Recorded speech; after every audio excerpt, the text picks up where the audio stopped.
নমস্কাৰ বন্ধু বান্ধৱীসকল, আজিৰ এই ভিডিঅ'টোত মই আপোনালোকৰ লগত আলোচনা কৰিম আমাৰ বৰ্তমান সময়ৰ ৰাষ্ট্ৰপতি দ্ৰৌপদী মুৰ্মুৰ বিষয়ে। এখেতৰ জন্ম, পিতৃ মাতৃ বা এখেতে কেনেকৈ শিক্ষয়িত্ৰীৰ পৰা ৰাষ্ট্ৰপতি হ'ল সেই সম্পৰ্কে কিছু কথা আলোচনা কৰিবলৈ চেষ্টা কৰিম। আশা কৰিছো এই ভিডিঅ'টোৱে আপোনালোকৰ আহিবলগীয়া কম্পিটিটিভ এক্সামসমূহত সহায় কৰিব বা যিকোনো ধৰণৰ পৰীক্ষাত আপোনালোকক সহায় কৰিব। বন্ধুসকল, এখেতৰ জন্ম হয় 1958 চনৰ 20 জুন তাৰিখে উৰিষ্যাৰ ময়ূৰভঞ্জ জিলাৰ ওপৰবেদা গাঁৱৰ এটি চাওতাল জনজাতীয় পৰিয়ালত। বন্ধুসকল, আপোনালোকে এখেতৰ জন্মৰ গাঁওখনৰ নাম কিছুমান ঠাইত বৈদাপচি বুলিও পাব পাৰে, এইটো আপোনালোকে মনত ৰাখিব। তাৰ পাছত বন্ধুসকল, এখেতৰ পিতাকৰ নাম আছিল বিৰাঞ্চি নাৰায়ণ টুডু। এখেত এগৰাকী খেতিয়ক আছিল আৰু গাঁৱৰ মুৰব্বী আছিল। নেক্সট বন্ধুসকল, এখেতৰ মাকৰ নাম আছিল কিনগু টুডু। তাৰ পাছত এখেতৰ স্বামীৰ নাম আছিল শ্যাম চৰণ মুৰ্মু। এখেত এগৰাকী বেংকাৰ আছিল আৰু 2014 চনত এখেতৰ মৃত্যু হয়। বন্ধুসকল, এখেতে অৰ্থাৎ দ্ৰৌপদী মুৰ্মু সৰুৰে পৰা দৰিদ্ৰতাৰ লগত যুঁজি আহিছিল। তেওঁৰ পক্ষে শিক্ষা গ্ৰহণ খুব কঠিন আছিল। তথাপিও তেওঁ বহুতো সংগ্ৰাম কৰি নিজকে শিক্ষিত কৰি ৰাষ্ট্ৰপতি হ'বলৈ সক্ষম হৈছে। বন্ধুসকল, এখেতে প্ৰাথমিক শিক্ষা নিজৰ গাঁৱৰে এখন স্কুলত গ্ৰহণ কৰিছিল। তাৰ পাছত এখেত উচ্চ শিক্ষাৰ বাবে উৰিষ্যাৰ ৰাজধানী ভুৱনেশ্বৰ যায় আৰু তাৰ ৰামাদেৱী মহিলা কলেজৰ পৰা স্নাতক ডিগ্ৰী গ্ৰহণ কৰে। বন্ধুসকল, এইবাৰ আমি এখেতৰ কৰ্মজীৱনৰ কিছু কথা জানো আহক। বন্ধুসকল, এখেতে স্নাতক ডিগ্ৰী গ্ৰহণ কৰাৰ পাছতে অৰ্থাৎ BA পাছ কৰাৰ পাছতে 1979 চনৰ পৰা 1983 চনলৈ উৰিষ্যা চৰকাৰৰ বিদ্যুৎ বিভাগত কনিষ্ঠ সহায়ক হিচাপে কাম কৰে, অৰ্থাৎ জুনিয়ৰ এছিষ্টেণ্ট হিচাপে কাম কৰে। তাৰ পাছত 1994 চনৰ পৰা 1997 চনলৈ তেওঁ ৰায়ৰাংপুৰৰ অৰবিন্দ ইণ্টিগ্ৰেল এডুকেশ্যন চেণ্টাৰত শিক্ষয়িত্ৰী হিচাপে কাম কৰে, য'ত তেওঁ হিন্দী, গণিত, ভূগোল, উৰিয়া আদি শিকাইছিল। তাৰ পাছত 1997 চনত তেওঁ BJPত যোগদান কৰে আৰু ৰায়ৰাংপুৰ পঞ্চায়তৰ পৰা কাউন্সিলৰ হিচাপে নিৰ্বাচিত হয়। বন্ধুসকল, ইয়াৰ পাছতে তেওঁ 2000 চনৰ পৰা 2009 চনলৈ দুইবাৰ ৰায়ৰংপুৰৰ পৰা বিধানসভাৰ বিধায়িকাও হয়। তেওঁ BJP আৰু BJD দলৰ সন্মিলিত চৰকাৰৰ 2000 চনৰ 6 মাৰ্চৰ পৰা 2002 চনৰ 6 আগষ্টলৈ বাণিজ্য আৰু পৰিবহণ বিভাগৰ স্বতন্ত্ৰ ৰাজ্যিক মন্ত্ৰী হিচাপেও কাৰ্যনিৰ্বাহ কৰে। তাৰ পাছত তেওঁ 2002 চনৰ 6 আগষ্টৰ পৰা 2004 চনৰ 16 মেলৈকে তেওঁ উৰিষ্যা চৰকাৰৰ মীন আৰু পশুধন বিভাগৰ মন্ত্ৰী হিচাপেও কাৰ্যনিৰ্বাহ কৰে। বন্ধুসকল, ইয়াৰ মাজতে তেওঁ ৰায়ৰংপুৰ নগৰ পঞ্চায়তৰ অধ্যক্ষ হৈ তদুপৰি BJPৰ অনুসূচিত জাতি মৰ্চাৰ ৰাষ্ট্ৰীয় উপ সভানেত্ৰীৰ দায়িত্ব গ্ৰহণ কৰিছিল। বন্ধুসকল, ইয়াৰ মাজতে তেওঁ 2002 চনৰ পৰা 2015 চনলৈ ময়ূৰভঞ্জ জিলাৰ BJPৰ অধ্যক্ষ আছিল আৰু 2006 চনৰ পৰা 2009 চনলৈ উৰিষ্যাৰ ৰাজ্যিক BJPৰ জনজাতীয় মৰ্চাৰ অধ্যক্ষ আছিল। বন্ধুসকল, ইয়াৰ মাজতে 2007 চনত তেওঁ শ্ৰেষ্ঠ বিধায়কৰ নীলকণ্ঠ বঁটাও পায়।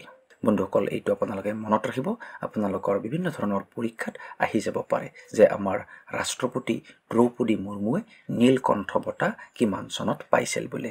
নেক্সট বন্ধুসকল, 2009 চনত তেওঁ ময়ূৰভঞ্জ লোকসভাৰ সমষ্টিৰ পৰা নিৰ্বাচন খেলিছিল, কিন্তু লোকসভা নিৰ্বাচনত তেওঁ পৰাজিত হৈছিল। ইয়াৰ পাছত বন্ধুসকল, তেওঁ 2015 চনৰ 18 মেৰ পৰা 2021 চনলৈকে ঝাৰখণ্ডৰ প্ৰথম মহিলা ৰাজ্যপাল হিচাপে কাৰ্যভাৰ গ্ৰহণ কৰিছিল। ইয়াৰ পাছত 2022 চনৰ জুন মাহত BJPৰ নেতৃত্বাধীন NDA চৰকাৰে দ্ৰৌপদী মুৰ্মুক ৰাষ্ট্ৰপতি পদৰ প্ৰাৰ্থী হিচাপে মনোনীত কৰে আৰু বিৰোধী প্ৰাৰ্থী যশৱন্ত সিনহাক বিপুল ভোটৰ ব্যৱধানত পৰাস্ত কৰি ভাৰতৰ প্ৰথম জনজাতীয় মহিলা ৰাষ্ট্ৰপতি ৰূপে দেশৰ সৰ্বোচ্চ পদত তেওঁ অধিষ্ঠিত হয়। বন্ধুসকল, এইখিনিতে আপোনালোকে মনত ৰাখিব, এখেত হ'ল আমাৰ 15 নম্বৰ ৰাষ্ট্ৰপতি।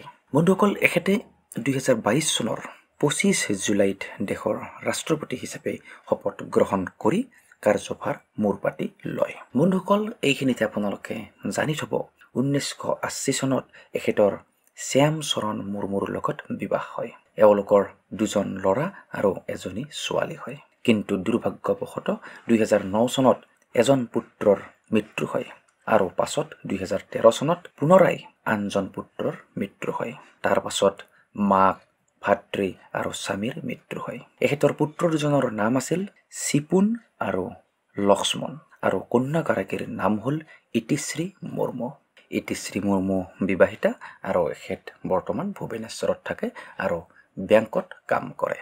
বন্ধুসকল, এতিয়া আমি এখেতৰ জীৱনীৰ ওপৰত ভিত্তি কৰি প্ৰস্তুত কৰা কেইটামান MCQ চাই লওঁ আহক। প্ৰথমতে চাব, ভাৰতৰ প্ৰথম আদিবাসী ৰাষ্ট্ৰপতি কোন? বন্ধুসকল, ইয়াত আপোনালোকৰ 4টা অপশ্যন আছে। অপশ্যনসমূহত প্ৰণৱ মুখাৰ্জী বুলি আছে, আব্দুল কালাম বুলি আছে, প্ৰতিভা সিং পাটিল বুলি আছে আৰু দ্ৰৌপদী মুৰ্মু বুলি আছে। ইয়াত আপোনালোকৰ শুদ্ধ উত্তৰ হ'ব দ্ৰৌপদী মুৰ্মু। নেক্সট চাব, দ্ৰৌপদী মুৰ্মু ভাৰতৰ কিমান নম্বৰ ৰাষ্ট্ৰপতি?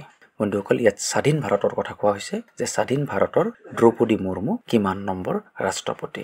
বন্ধুসকল, ইয়াত আপোনালোকৰ শুদ্ধ উত্তৰ হ'ব 15 নম্বৰ। নেক্সট চাব, তেওঁ কোন জনজাতিৰ হয়?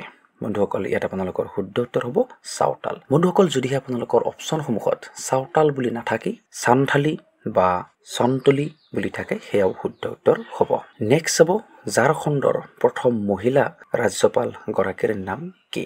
বন্ধুসকল, ইয়াত আপোনালোকৰ শুদ্ধ উত্তৰ হ'ব দ্ৰৌপদী মুৰ্মু। তাৰ পাছত চাব, দ্ৰৌপদী মুৰ্মু তলৰ কোনটো পাৰ্টিৰ লগত জড়িত?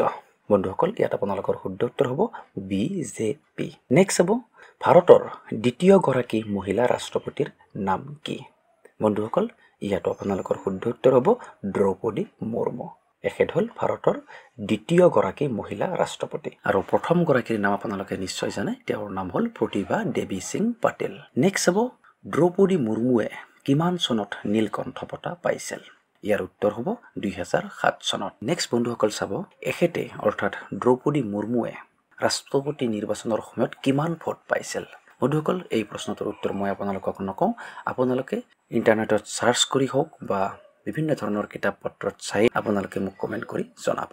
যদিহে আপোনালোকে নোৱাৰে তেতিয়াহ'লে মই পিছত আপোনালোকক কমেণ্ট কৰি ইয়াৰ উত্তৰটো দিবলৈ চেষ্টা কৰিম। বন্ধুসকল, আজিৰ এই ভিডিঅ'টোত আমি দ্ৰৌপদী মুৰ্মুৰ বিষয়ে কিছু কথা জানিলোঁ। যদিহে আজিৰ এই ভিডিঅ'টো আপোনালোকৰ ভাল লাগিল তেন্তে প্লিজ ভিডিঅ'টোত লাইক কৰক, কমেণ্ট কৰক আৰু এই ভিডিঅ'টো আপোনাৰ বন্ধুবৰ্গলৈ শ্বেয়াৰ কৰক। আজিলৈ ভিডিঅ'টো ইমানতে সামৰিছোঁ। ধন্যবাদ।